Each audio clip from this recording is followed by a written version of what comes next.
अध्याय का महात्म्य।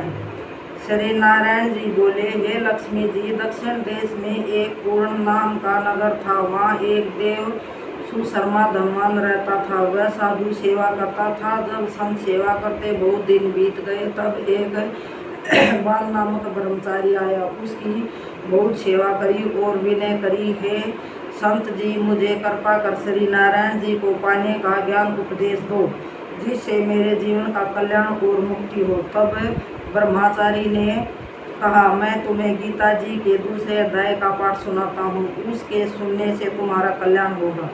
तुम सुना करो।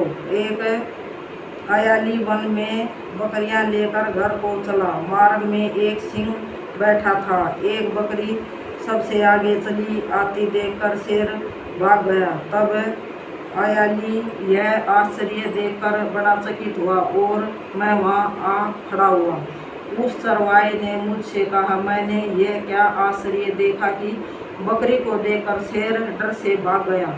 आप त्रिकालज्ञ हो, वह वृत्तांत मुझे कह सुनाओ। संत ने कहा, हे अयाली, मैं तुम्हें एक पिछली वार्ता सुनाता हूँ।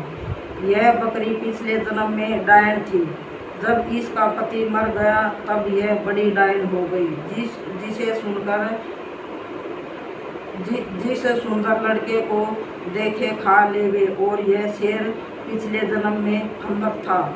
वह पक्षी पकड़ने वन को गया और डायन भी वन में थी। वहाँ डायन ने उस फंदक को खा लिया।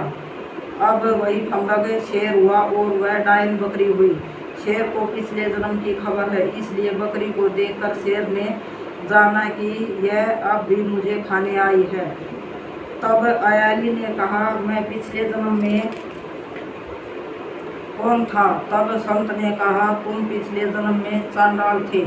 अयाली ने कहा, हे ब्रह्मचारी जी, कोई ऐसा उपाय भी है जिससे हम तीनों ही इस अधमदेह से छूटे? तब संत जी ने कहा, हम तुम तीनों का उद्धार करते हैं। ये कहकर संत जी ने गीता जी के अक्षर सुनाए। तब उसी समय आकाश से विमान आए और उन सभी को विमानों पर चढ़ाकर वैकुंठ लोक ले गए। अधम देह से छूटकर देव देह पाकर वैकुंठ को चले गए। तब श्री नारायण जी ने कहा, हे लक्ष्मी जी, जो मनुष्य श्री गीता जी के ज्ञान को पढ़े सुने, वह अवश्य मुक्ति को प्राप्त होता है।